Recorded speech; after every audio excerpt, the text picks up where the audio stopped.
বাসর ঘরে সদ্য বিবাহিত বউর সামনে দিয়ে হেঁটে গিয়ে বর যে আত্মহত্যা করতে পারে তা নিজের চোখে না দেখলে কখনো বিশ্বাস করতেই পারতাম না। আচ্ছা, বউ মেরে তো আত্মহত্যার নাম দিচ্ছে না? আরে না, আমাদের হিমাদ্রি এরকম মেয়েই না। সেই ছোটবেলা থেকে দেখে আসছি, আমাদের চোখের সামনে বড় হয়েছে। আজ পর্যন্ত কোনো দোষ বের করতে পারবে না কেউ আমাদের হিমাদ্রির। কিন্তু এখন তো লাগলো বিয়ের দিনে বিধবা হয়ে গেল, তাও বাচ্চা যে দুর্জয়ের বড় ভাবি ছিল তখন, তা না হয় এই মেয়েকে সবাই জেলের ভাত খাওয়াতো। আসলেই মেয়েটা বাড়িতে পা ফেলতেই একটা মৃত্যু ডেকে নিয়ে আসলো। সত্যি মেয়েটা কুফা। বিয়ের পরের দিন একটা মেয়ের জন্য অবশ্যই জীবনের অনেকগুলো সুখের দিনের মধ্যে একটি দিন। এই দিনে প্রথম নিজের বাড়ি রেখে নিজের অন্য একটা বাড়িতে সকাল শুরু হয়। নতুন জীবনের সূচনা ঘটে। কত স্বপ্ন, কত আশা তৈরি হয় এই দিনে। হিমাদ্রিরও ছিল, কিন্তু ওই যে অনেক ভারী একটা শব্দ, নিয়তি। এই শব্দটার কাছে সকলই পুতুল, হিমাদ্রিও তাই। পরনে একটা রানী গোলাপি কালারের শাড়ি, যা রাতে সুন্দর করে ভাবি পরিয়ে দিয়েছিল। চুলে যখন হালকা বাতাস লাগছে তখন একটা মৃদু রজনীগন্ধার ঘ্রাণ আসছে, যা বিষাক্ত লাগছে এই মুহূর্তে হিমাদ্রির কাছে। শাড়ির আঁচলটা আর একটু গুটিয়ে শরীরে জড়িয়ে নিল। কেমন যেন বমি বমি পাচ্ছে তার। দূরে রাখা নিজের সদ্য বিবাহিত স্বামীর লাশের দিকে আরেকবার তাকালো। এখান থেকে ঠিকভাবে দেখা যাচ্ছে না। আচ্ছা, মানুষটা যখন গানের ট্রিগারে চাপ দিল তখন কি তার ব্যথা লাগেনি?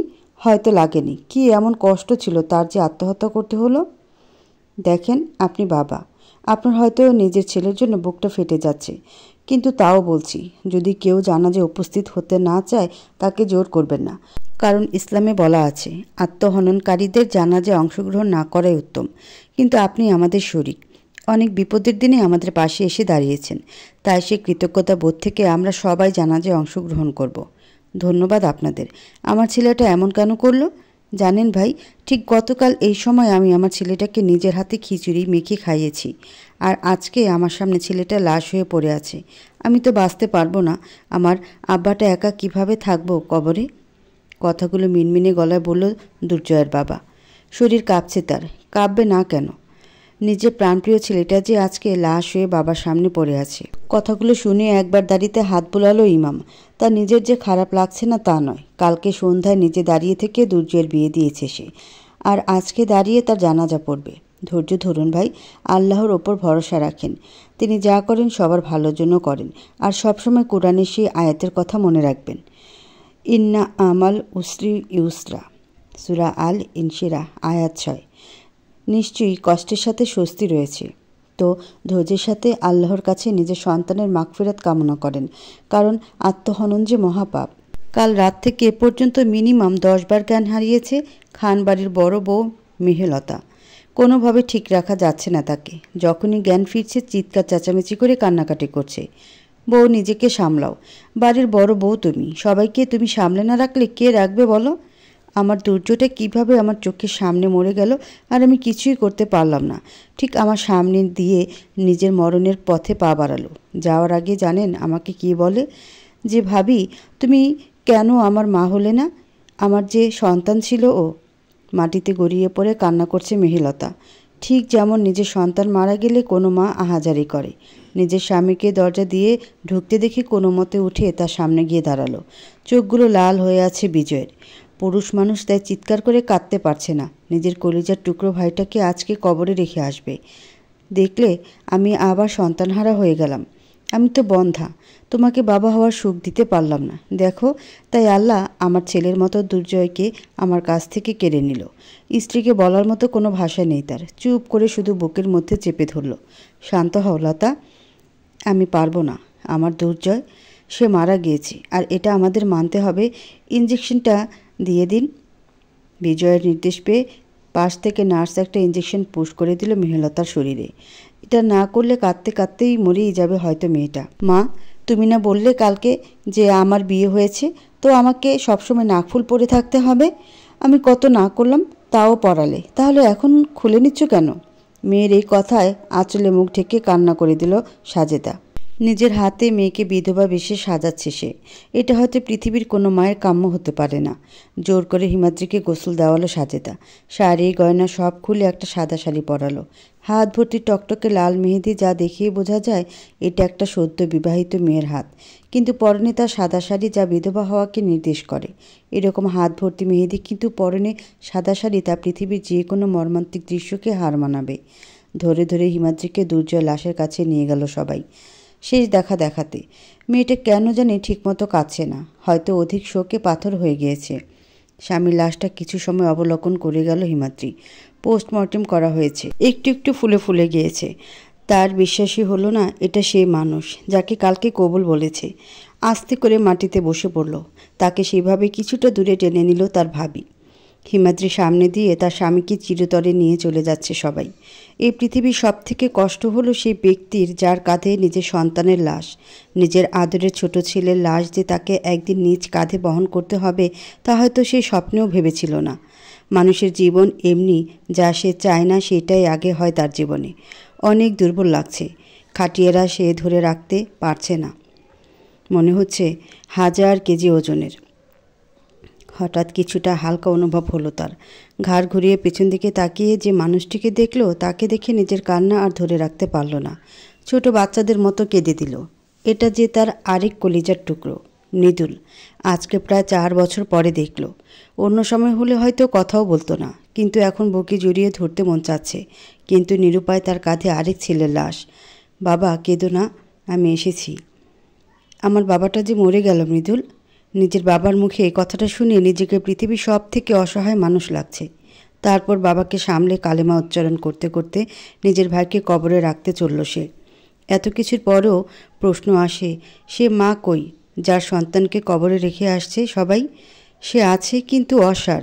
সে মাটা জানতেও পারল না তার অতি আদরের সন্তানকে সবাই শেষ বিদায় দিচ্ছে।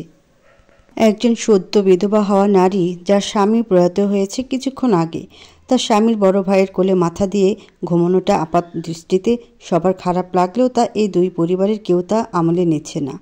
হিমাদ্রির মাথায় হাত বুলিয়ে দিচ্ছে মৃদুল, আর হিমাদ্রি পরম শান্তিতে ঘুমাচ্ছে। কিন্তু সে যে মৃদুলের কোলে মাথা দিয়ে আছে তা জানে না। মৃদুলের বড় অদ্ভুত লাগছে ব্যাপারটা। আসলে সময় প্রবাহমান একটা নদীর মতো, কোন দিক দিয়ে যায় তা বোঝা যায় না। এই তো মনে হয় সেদিনের কথা, যেদিন ছোট হিমাদ্রিকে জোর করে নিজের বাসায় নিয়ে এসেছিল মৃদুল। মৃদুলের দাদার আমল থেকে তারা এই এলাকায় থাকে। 2 জেনারেশন গিয়ে এটা তাদের 3rd জেনারেশন। সেই হিসেবে এলাকায় তারা যথেষ্ট প্রভাবশালী, কারণ তাদের অনেকগুলো ধানের মিল ও সারের কারখানা রয়েছে। মূলত এটা একটা মফস্বল শহর। মৃদুলের যখন 5 বছর, একদিন সে বাড়ির বাইরে তার বন্ধুদের সাথে খেলা করছিল। খেলা চলাকালীন সময় তার সমবয়সের একটা ছেলে সেখানে উপস্থিত হয়। কোলে তার খুব সুন্দর একটা 1 বছরের শিশু। বাচ্চাটাকে দেখা মাত্রই মৃদুল দৌড়ে তার সামনে যায়। এই পুতুলটা তোমার? এটাকে একটু কোলে দিবে আমাকে, আমি দেখব। না, এটা পুতুল না, ও আমার বোন, আমি দিব না। দেও না, কি হবে? আমি তোমাকে অনেকগুলো রসগোল্লা খাওয়াবো। আমি দিব না, এটা আমার বোন। মৃদুল ছোটবেলা থেকে অনেকটা একরোখা মনোভাবের ছিল। কোনো কিছু যদি তার পছন্দ হয় তো তার সেটা নিতেই হবে, পারলে কেড়ে নিতেও কুণ্ঠাবোধ করে না। এখনও হলো তাই। জোর করে হানাফের কোল থেকে ছোট্ট হিমাদ্রিকে কেড়ে নিয়ে এক দৌড় দিয়ে নিজের বাড়িতে এসে পড়ল। বাগানে বসে তখন মৃদুলের মা বিজয়কে পড়াশোনা করাচ্ছিল। হুট করে মৃদুল একটা ছোট বাচ্চাকে কোলে নিয়ে তার সামনে উপস্থিত হলো। অনেকটা হকচকিয়ে গেল সে। এটা কার বাচ্চা নিয়ে এসেছিস মৃদুল? দেখো মা, কি সুন্দর পরীর মতো পুতুল। জানো মা, এটা না নড়াচড়া করে আর খুব নরম তুলতুলে। একবার ধরে দেখো। জানো তো, ওই ছেলেটা দিতে যাচ্ছিল না, এই পুতুলটা কেড়ে নিয়ে এসেছি। নিজের 5 বছরের ছেলের মুখে এমন কথা শুনে বোকা বনে গেল মৃদুলের মা। কিছু বলতে যাবে এমন সময় বাড়িতে বেশ হট্টগোল শোনা গেল। একটা মহিলা একটা ছোট বাচ্চাকে নিয়ে চেঁচামেচি করতে করতে ঢুকছে। তার সাথে আরও অনেক মানুষ আছে। সাথে আসা বাচ্চাটা কেঁদে চলেছে। মৃদুলের মার বুঝতে বাকি রইল না এরা কারা। অনেক বোঝানোর পরে হিমাদ্রির মা ব্যাপারটা বুঝতে পারল। বেশ একটা হুল্লোড় পড়ে গিয়েছিল। আমার ছেলে তো ছোট, তাই বুঝেনি। বুঝতে পেরেছি ভাবি। দেখি বাবু, আমার মেয়েকে দাও তো। না, আমি দেব না। এটা আমার ছোট্ট পরিপুতুল। এটা আমার না, এটা আমার বোন। দাও বলেছি। হিমাদ্রির ভাই আহনাফ জোর করে হিমাদ্রিকে নিতে গেলে চিৎকার করে কেঁদে ওঠে মৃদুল। কোনোভাবে সে হিমাদ্রিকে দেবে না। আচ্ছা বাবু, দিতে হবে না, কিন্তু একটু পরে দিয়ে দিও। হিমাদ্রি তো তোমার বোনের মতো। বোন কথাটা শুনে আরও কান্না করে দিল মৃদুল। ছোট্ট হিমাদ্রি তার ডাগর ডাগর চোখ দিয়ে অবাক হয়ে তা দেখতে লাগলো। এটা আমার বোন না, পরি পুতুল, হেসে দিল হিমাদ্রির মা। আচ্ছা তোমার পুতুল, এখন রাখো, কিন্তু একটু পরে দিয়ে দিও। আর যখন মন চাবে তখন গিয়ে দেখে আসবে। নাক টানতে টানতে মৃদুল জবাব দিল, সত্যি তো?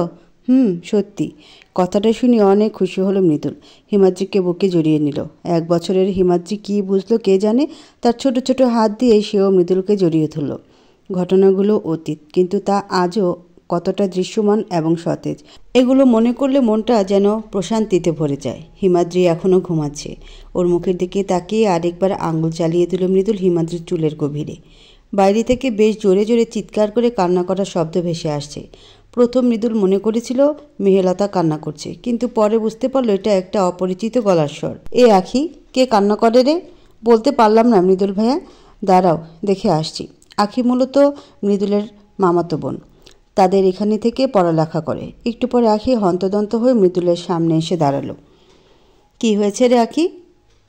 মৃদু ভাইয়া, দেখে যাও বাইরে কি হচ্ছে। কথাটা শুনে চিন্তায় পড়ে গেল মৃদুল। আস্তে করে হিমাদ্রির মাথাটা সোফায় বালিশের উপর রেখে বাইরে গেল ঘটনাটি কি বুঝতে। একটা 19-20 বছরের মেয়ে মাটিতে পড়ে কান্না করছে আর প্রলাপ বকছে। মেয়েটা বেশি সম্ভব পোয়াতি। পাশে একটা বৃদ্ধ মহিলা বসে মেয়েটাকে সামলাচ্ছে। দুইজনের পরনে জীর্ণ শীর্ণ কাপড়। তাদের দিকে একবার দেখে মৃদুল এগিয়ে গেল তার বাবার কাছে। বাবা, কি হয়েছে? আর ইনি কে? জানি না তো মৃদু। বাবার কাছ থেকে কোনো জবাব না পেয়ে এগিয়ে গেল সে মেয়ের কাছে। মেয়েটার সামনে বসে বলল মৃদুল, তুমি কে আর কান্না করছো কেন? মৃদুলের প্রশ্ন শুনে মেয়েটা মৃদুলের মুখের দিকে তাকালো। আপনি মৃদু ভাইয়া না? তুমি কে? আমি দুর্জয়ের বউ। কথাটা শুনে সেখানে প্রত্যেকটা মানুষ হতবিহ্বল হয়ে গেল। নিজেকে কিছুটা ধাতস্থ করে নিল মৃদুল। তুমি যা বলছো তো ভেবে বলছো? আমার কাছে প্রমাণ আছে, বলে কতগুলো ছবি সহ কাবিননামা এগিয়ে দিল পাশের মহিলাটি। সব পরীক্ষা করে বুঝতে পারল যে মেয়েটা সত্যি কথা বলছে। আচ্ছা, সব কথা পরে হবে, আগে তুমি ওঠো। না, আমি কোথাও যাব না। আমার দুর্জয়কে এনে দেন। আমার সন্তানের বাবাও। আমার মতো যে আমার বাচ্চাটাও এতিম হয়ে গেল। তুমি এতিম? হ্যাঁ, তার জন্যই তো সব সমস্যা। মানে বুঝলাম না। আমার আর দুর্জয়ের 2 বছরের ভালোবাসা ছিল। আমি মূলত একটা অনাথ আলয়ে থাকি। গত 5 মাস আগে আমরা বিয়ে করি, কিন্তু ও আপনাদের কাউকে বলতে পারছিল না, কারণ আমার কোনো পরিচয় নেই। কালকে ওর বিয়ে ছিল। ও তো কালকে অন্য কারোর সাথে কবুল বলার সময়ই মরে গিয়েছে। আমার সাথে কালকে শেষ কথা বলেছে। শুধু এটুকুই বলেছে, বাবুকে দেখে রেখো। আর আজকে ওর মরার খবর এসেছে। বলে আবার কান্নায় ফেটে পড়ল মেয়েটি। কারো বুঝতে বাকি রইল না দুর্জয় কেন আত্মহত্যা করেছে। তার মানে আমার জন্য মরেছে সে? আমি খুনি তার? পেছন থেকে এই কথাগুলো শুনে মৃদুল ঘাড় ঘুরিয়ে দেখে হিমাদ্রি দাঁড়িয়ে আছে। প্রায় দৌড়ে হিমাদ্রির কাছে যায় মৃদুল। না, তুই খুন করবি কেন রে হিম? দুর্জয় আত্মহত্যা করেছে। না মৃদু, আমার জন্য মরেছে। আমি মেরেছি তাকে, বলে চিৎকার করে উঠল হিমাদ্রি। এত সময় পর মনে হলো ভিতরে দলা পাকিয়ে থাকা কষ্টগুলো উপচে বের হয়ে আসছে। না হিম, তুই কিছু করিসনি। তুই তো আর কিছু জানতি না। মৃদুলের বুকের দিকে শার্ট খামচে ধরল হিমাদ্রি। মৃদু, আমি কেন তার সাথে এই বিষয়ে কথা বললাম না? একবার কি জিজ্ঞেস করতে পারলাম না যে সে বিয়েতে রাজি কিনা? তাহলে তো আর এত কিছু হতো না। আর কিছু বলতে পারল না হিমাদ্রি। ব্রেনে এত চাপ সহ্য করতে পারল না। মৃদুলের বুকে ঢলে পড়ল। হিমাদ্রির বাবা একটা ছোটোখাটো ব্যবসায়ী। হয়তো অঢেল টাকা পয়সা নেই তার, কিন্তু পরিবারের সুখ আছে। 3 ছেলে মেয়েকে নিয়ে বেশ সুখেই আছে সে। কিন্তু তার অতি আদরের মেয়েটা বিয়ের দিনই বিধবা হয়ে গেল। কষ্টে তার বুকটা ফেটে যাচ্ছে। 2 দিন ধরে কিছুই খাচ্ছেন না। আপনি হিমের বাবা, একটু তো খেয়ে নেন। আমার হিমের জীবনটা তো শেষ হয়ে গেল হিমের মা। স্বামীর মুখে এমন কথা শুনে কান্না করে দিল হিমাদ্রির মা। জানি না আমার মেয়েটার কি হবে, কিন্তু মৃদু এসে পড়েছে, আর কোনো চিন্তা নেই। আমার হিমের কোনো খারাপ হতে দিবে না মৃদু। জানি গো হিমের মা। আমার মেয়েটা খেয়েছে? হ্যাঁ খেয়েছে, মৃদু খাইয়ে দিয়েছে। এখন আপনি একটু খেয়ে নেন, বলে প্লেটে খাবার বেড়ে দিল। মুখের সামনে ভাতের একটা গ্রাস তুলে নিল হিমাদ্রির বাবা, কিন্তু খেতে পারল না। ভাতটুকু প্লেটে রেখে ফতুয়ার হাতাতে চোখগুলো মুছে নিল। সব বাবার কাছে তার মেয়ে রাজকন্যা হয় না, এটা যেমন ঠিক তেমনি কিছু কিছু বাবা আছে যাদের কাছে তার মেয়ে মুক্তার মতো দামি। পানের খিলি মুখে দিয়ে হিমাদ্রির বড় ফুপু তার ভাইয়ের সামনে বসলো। এত ঢং কিসের আমি বুঝতে পারলাম না। মেয়ের জামাই মরেছে তো কি হয়েছে? মেয়ে তো বেঁচে আছে, তাই না? এখন ভালো পাত্র দেখে বিয়ে দিয়ে দে। বুবু, তুমি যা বলছো ভেবে বলছো তো? মুখ ঝামটা দিয়ে উঠল মহিলা। তুই যা বুঝিস না তা নিয়ে কথা বলিস না। আমি বলি কি, হিমাদ্রির সাথে আমার বড় ছেলের বিয়ে করিয়ে দে। যদিও ওর বয়স বেশি, তাও কি আমার ছেলে লাখে একটা। বুবু, তুমি এগুলো কি বলো? আমি ঠিক বলছি হিম, এখনও একদম ঠিক আছে, একেবারে আনকোরা। আমার ছেলের সাথে জমবে ভালো।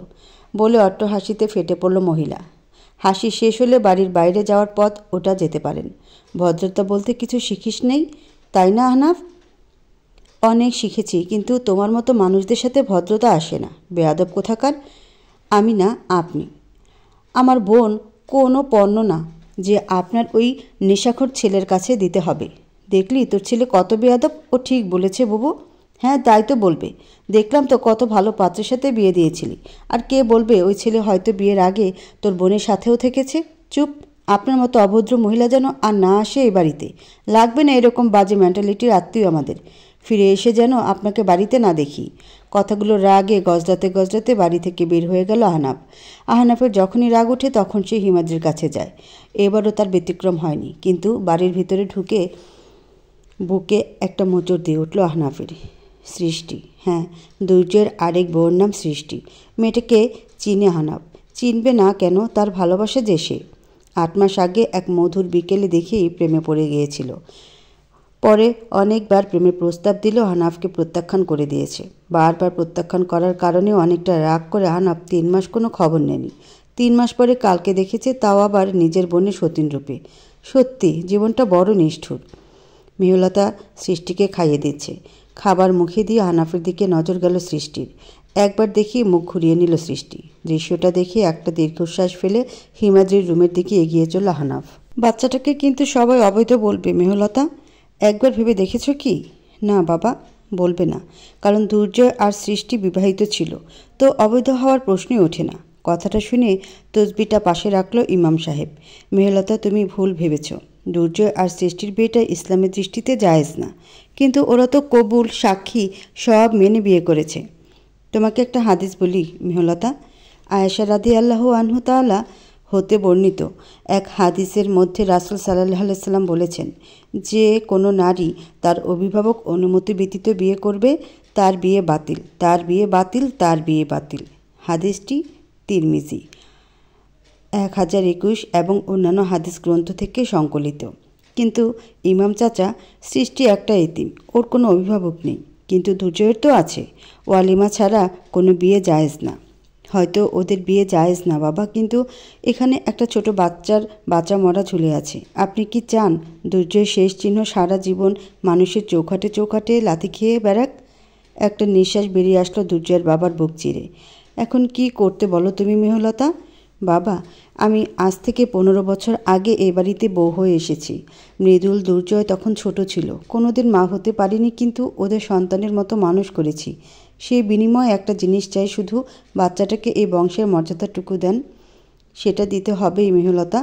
আমরা সমাজে বাস করি, হয়তো সমাজের চোখে নিচু হব আমরা, কিন্তু মাঝে মাঝে কিছু কাজ সমাজের ঊর্ধ্বে গিয়ে করতে হয়, যাতে সকলের কল্যাণ নিহিত। তুই কোনোদিন বড় হবি না হিম, তাই না? আর কত বড় হব বলো মৃদু? অনেক তো বড় হলাম। দেখো, বড় হতে হতে আজ আমি বিধবা। ঠাটি একটা চর মারব তোকে হিম। তোমারই স্বভাব কোনোদিন যাবে না, তাই না মৃদু? ছোটবেলায় কত মারতে আমাকে। দেখো, মারের দাগগুলো এখন আমার শরীরে আছে। বেশ করেছি। তোর এই বেশি বোঝাটার জন্য তুই মার খাস। নিজে খুব ভালো? ভালোই তো। আমার মতো ভালো মানুষ আর কোথাও পাবি নাকি? আহারে, ওই যে ঠিক বলে আহারে। হিম রে, একটু তো স্বাভাবিক হও। 3 দিন তো হয়ে গেল প্রায়। আমি স্বাভাবিক রয়েছি মৃদু? মোটেও না। আমার পুতুলটা কখনো এমন ছিল না তো।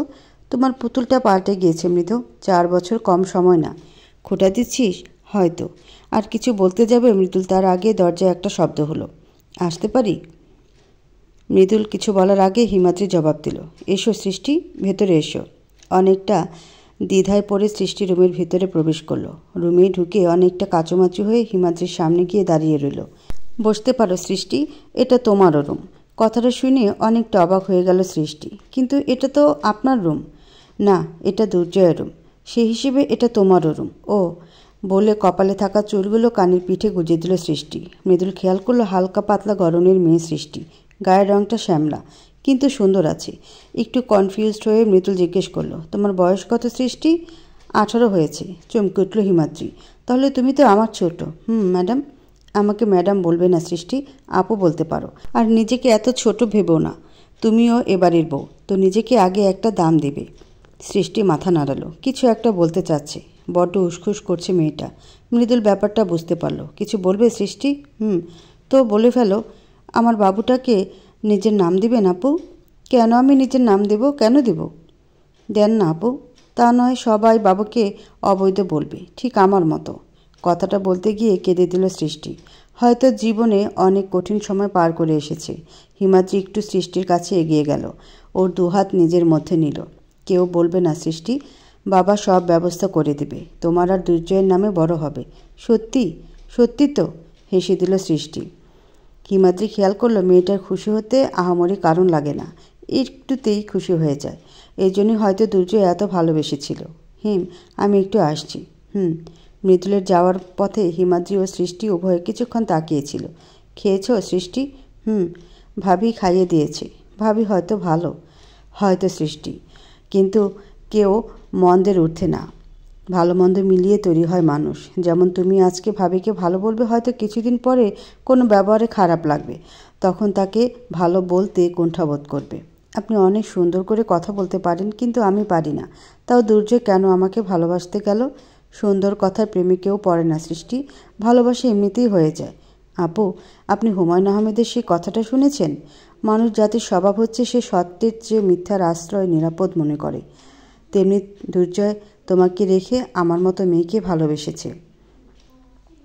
নিজেকে এত ছোট ভাবতে নেই সৃষ্টি।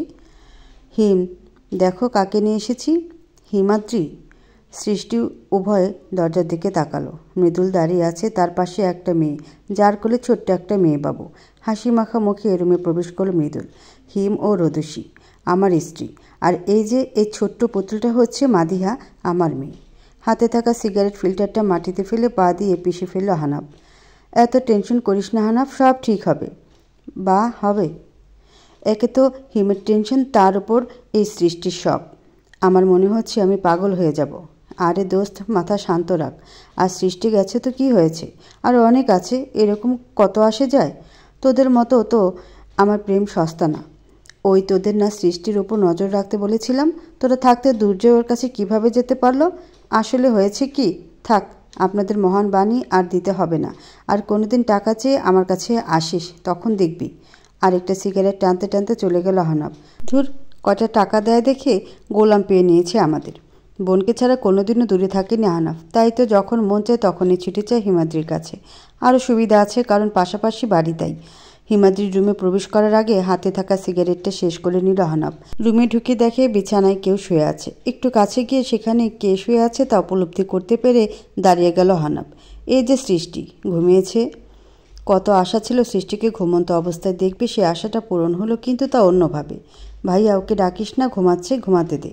পিছন ফিরে আহনাফ দেখি হিমাদ্রি দাঁড়িয়ে আছে, কোলে একদম পুতুলের মতো একটা বাচ্চা। বাচ্চা কার রেহিম? মৃদের। সুন্দর না অনেক? মৃদের তে তো একটু কোলে নেই। অনেক সুন্দর তো হয়েছে। ওর বউ এসেছে নাকি? একটু আগে এসেছে। এখন এই বাবু নিয়ে বাসায় চলে যাব। আর দেব না, ঠিক যেমন মৃদু করেছিল। খালি ঝগড়ার কথা, তাই না ভাইয়া? অবশ্যই, মৃদু আমার চিরশত্রু। তাই তো একে অন্যের বিপদে ঝাঁপিয়ে পড়িস, ঠিক টম অ্যান্ড জেরির মতো। মোটেও না। আচ্ছা, কথা বলে না? না, কিন্তু কয়েকদিন পরে ঠিকই বলবে। তখন তোকে চাচ্চু বলতে বলতে পাগল করে দেবে। আবার একজন আসছে যে তোকে মামা মামা করবে। মানে? কে বলবে? কেন, সৃষ্টির বাবু? কথাটা শুনে তাড়াতাড়ি মাহিদাকে হিমাদ্রির কোলে দিয়ে দিল হানাফ। কোনো মামা বলবে না, আমি কারো মামা না। দেখ ভাই, ওদের কেউ নেই সেখানে। যদি আমরা ওদের সাথে এমন করি তো কিভাবে চলবে বল? আমার বাচ্চা নিয়ে কোনো সমস্যা নেই, কিন্তু সৃষ্টির বাবু আমাকে মামা বলবে না। কেন জানি না, কিন্তু বলবে না সেটা জানি শুধু। ইস, আসছে আমার মামা বলতে, যত সব আজায়রা। ধপধপ করে পা ফেলে বেরিয়ে গেল হানাফ।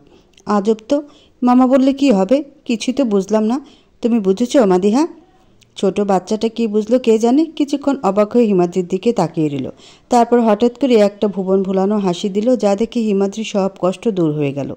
রোদসীর মেজাজটা চরম খারাপ হয়ে আছে মৃদুলের ওপর। সে কখন থেকে মাধিয়া হিমাদ্রির কাছে রয়েছে, অথচ মৃদুলের কোনো হেলদুল নেই। চরম মেজাজ খারাপ করে মৃদুলকে জিজ্ঞেস করলো রোদসী, বাবুকে নিয়ে আসছো না কেন? সে কখন থেকে ওই মেয়েটার কাছে রয়েছে? ওর নাম হিমাদ্রি। হিমাদ্রি না বললেও হিম বলে ডেকো। তাও ওই মেয়ে করবে না। আর মাদিহা জলে পড়ে যায়নি যে এত বারবার বলতে হবে এ কথা। আমি এত কিছু জানি না, আমাকে বাবুকে এনে দাও। একটুও ওয়েট করতে পারলি না পাগলি?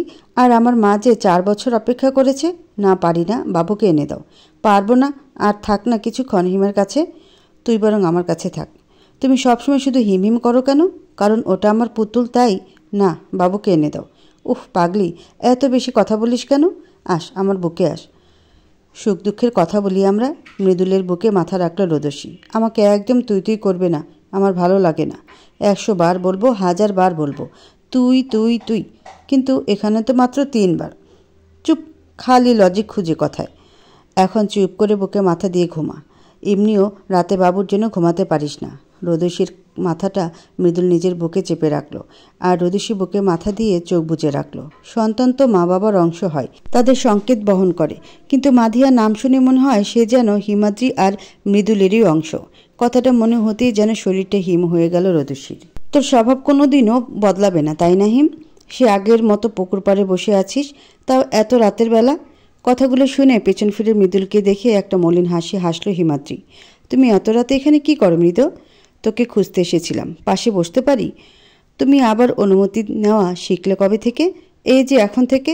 ওহ, মাদিয়া ঘুমিয়েছে? হ্যাঁ। আজকে এত তাড়াতাড়ি ঘুমালো কিভাবে? এমনি রাতে অনেক জ্বালায়, বাচ্চা তো তাই। ঠিক তোর মতো হয়েছে মাদিহা। কী রকম? তুইও ছোটবেলায় এমন ছিলি।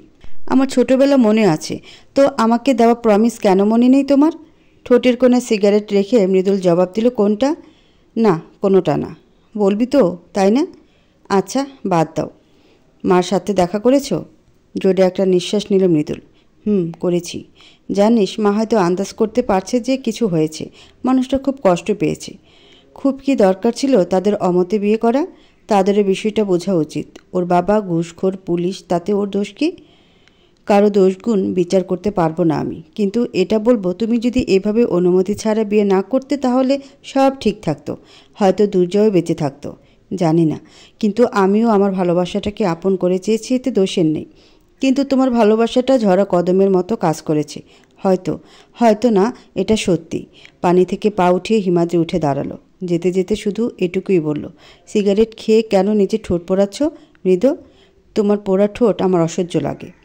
দুর্জয়ের মৃত্যুর আজকে 7 দিন, তাই বলতে গেলে ঘটা করে মিলাদ পড়ানো হয়েছে। আনাচে কানাচে যত আত্মীয় আছে সব এসেছে, অথচ মৃত্যুর দিন কিন্তু এর কানাকড়িও ছিল না।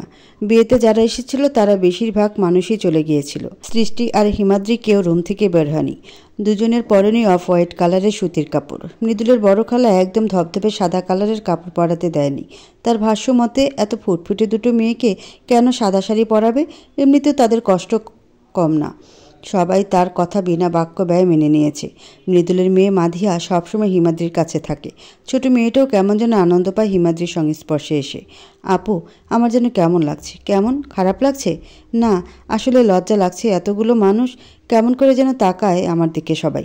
সেটা স্বাভাবিক নয় কি? কিন্তু তাও কেমন যেন লাগে। ধীরে ধীরে সহ্য হয়ে যাবে। এখন চলো নিচে যাই। মৃদুলকে একটু দেখে রাখবি, কারণ জানিস তো সবসময় খালি হিম হিম করে। রাখি তো মা। কিন্তু কি, আমার কথা শুনলে তো? ওই মেয়ে যা বলে শুধু তাই শুনে। তা আর বলতে, কিন্তু একটা জিনিস ভালো হয়েছে, তুই তো শ্বশুর বাড়িতে আসতে পেরেছিস। আসলে কি হবে, এখানেও সে হিম। দেখ রোদসী, তুই একটা পুলিশের মেয়ে, চালাক চতুর না হলে চলবে? তোর শাশুড়ি তো প্যারালাইজ, তাই তার কথা বাদ। কিন্তু মৃদুলের বড় ভাইয়ের বউ মেহুলতা আছে না, ওকে হাত কর। সেটার কাজ আগেই শুরু করে দিয়েছি। মাধিহাকে তো হিমাদ্রি এখন কোল ছাড়া করে না। তা না করলো, দেখে রাখলে সমস্যা কি? তুই এর মধ্যে নিজের মতো করে চলতে পারলি। দেখ তো মডেলিংটা আবার শুরু করতে পারিস কি না দেখি। আমার মাধিয়াকে নিয়ে কোনো টেনশন নেই, কারণ আমার মেয়ে আমার মতোই হবে। তাই যেন হয়। বেশি সমস্যা হলে বলিস, তাবিজ করে দেব। লাগবে না, খালি ওই হিমকে বাড়ি থেকে বের করতে হবে। দেখ কি করতে পারিস। আর কম গয়না পড়ছিস কেন? উফ মা, এতগুলো পড়েছি তো, আর এর থেকে বেশি দেয়নি, মাত্র এ কয়টা, আরও বেশি দেওয়া উচিত ছিল। সবুর মা সবুর, সব পাবো আমি, দেখো। তার বলতে, কেমন আছেন প্রজাপতি? ঘর ভর্তি মেয়ে মানুষের মধ্যে একটা পুরুষালী কণ্ঠ শুনে ভরকে গেল হিমাদ্রি। বুঝতে বাকি রইল না এটাকে, কারণ প্রজাপতি তাকে একজনই বলে। মাথা থেকে ঘোমটা সরিয়ে হিমাদ্রি দেখতে পেল আহাত দাঁড়িয়ে আছে, হাসি মাখা মুখে, পরনে একটা ব্ল্যাক স্যুট, হাতে ঘড়ি। মানুষের মৃত্যুর মিলাদে কেউ স্যুট পরে আসে তা জানা ছিল না হিমাদ্রির।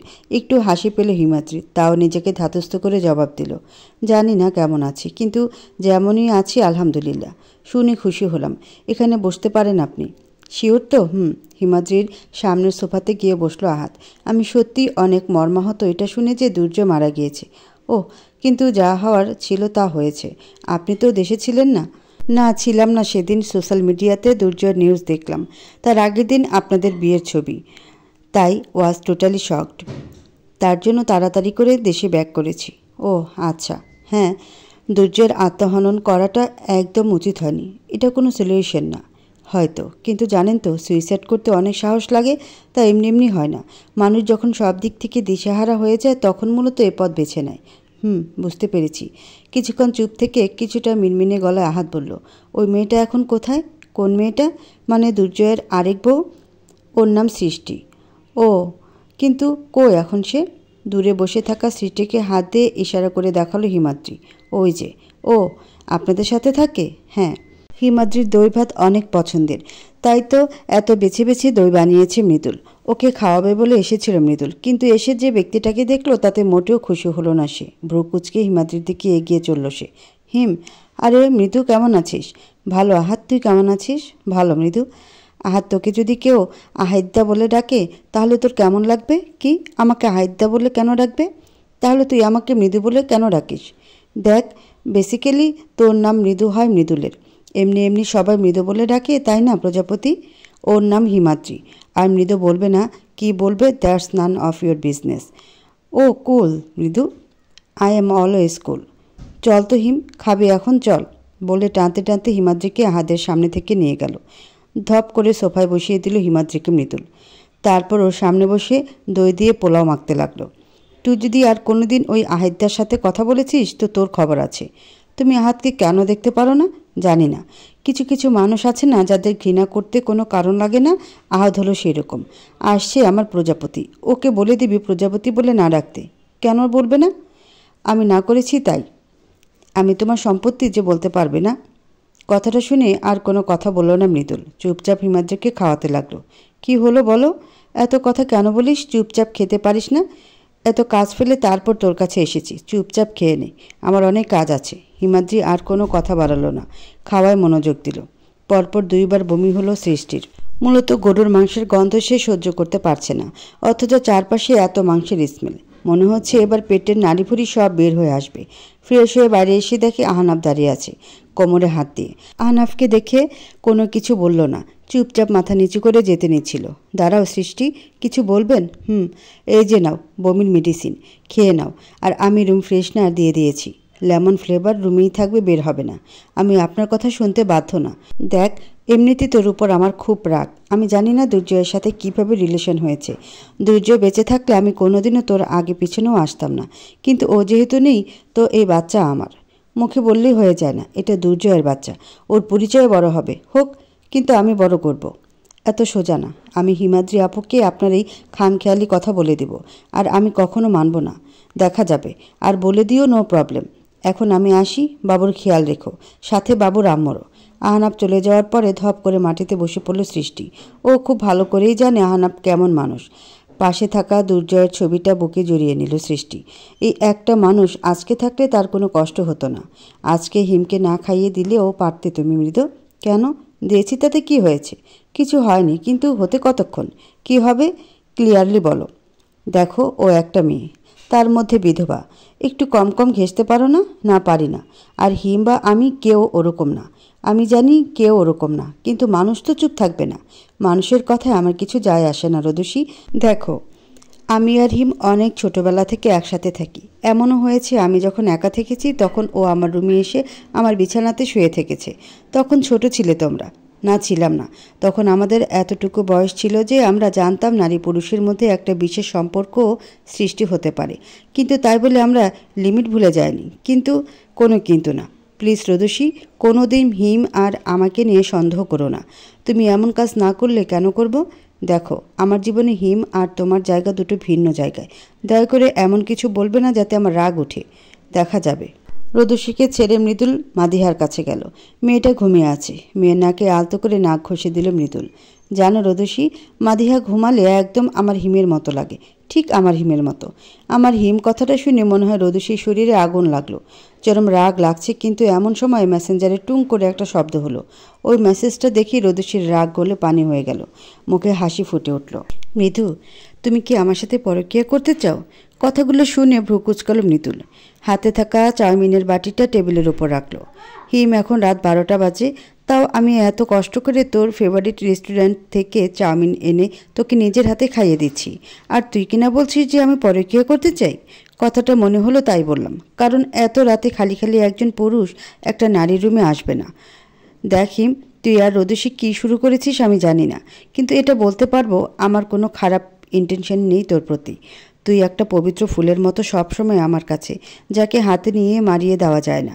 আমি কিছু জানি না মৃদুল, শুধু এটুকু জানি তুমি এত আমার কাছে আসবে না। আমরা সমাজে বসবাস করি। তোমার আর আমার এত একসাথে থাকা সমাজের জন্য খুবই দৃষ্টিকটু। এই, তুই আমাকে মৃদুল বলে কেন ডাকলি? আজ পর্যন্ত কোনোদিন তো ডাকিসনি, তাহলে আজ এমন কি হলো যে আমাকে মৃদুল বলে ডাকছিস? ওহ, মৃদুল বলেছি, খেয়াল ছিল না। বড্ড ভাবলিহীনভাবে কথাগুলো বলল হিমাদ্রি। এই কথাগুলো শুনে বুক চিরিয়ে একটা দীর্ঘশ্বাস বের হয়ে আসলো মৃদুলের। হিমাদ্রির কাছে গিয়ে দুহাতের আঁচলা দিয়ে হিমাদ্রির মুখটা তুলে ধরল মৃদুল। হিম, এমন করছিস কেন? তুই মৃদুল বলে ইচ্ছা করে ডেকেছিস, তাই না? আমি ছোটবেলা থেকে তোকে মৃদু ডাকা শিখিয়েছি। তোর এই কথাগুলো শুনে আমার বুকে রক্তক্ষরণ হয়, তা কি তুই বুঝতে পারিস? নিজের মুখটা মৃদুলের হাত থেকে ছাড়িয়ে নিল হিমাদ্রি। কী শিখিয়েছ সেগুলো আমি সব ভুলে গিয়েছি মৃদু। আমি নতুন হিমাদ্রি, আর 4 বছরে সব পাল্টে গিয়েছে। না, আমি কোনো কিছু পাল্টাতে দেব না হিম। সব আবার আগের মতো হবে। কিছুই হবে না। আর সব কিছু তোমার মন মতো হতে হবে সেটা জরুরি না। এই 4 বছরে একবারও এটা প্রয়োজন মনে করনি জানতে যে আমি কেমন রয়েছি, বেঁচে আছি না মরে গিয়েছি?